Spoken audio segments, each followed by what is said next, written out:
మా అబ్బాయిల్లో కూడా జాతులు ఉన్నాయి. మరి నువ్వే జాతి? పిచ్చికి జాతి. రోజుకి 30 times కోరిక పుడుతుంది. ఫేస్బుక్ లో అకౌంట్ ఓపెన్ చేస్తే ఆటోమేటిక్ గా మన బ్యాంక్ బ్యాలెన్స్ పెరిగిపోతుంది, అబ్బాయిల బ్యాంక్ బ్యాలెన్స్ తగ్గిపోతుంది.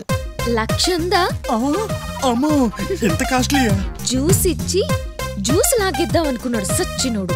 చలో బేబీ మస్తీ కరో.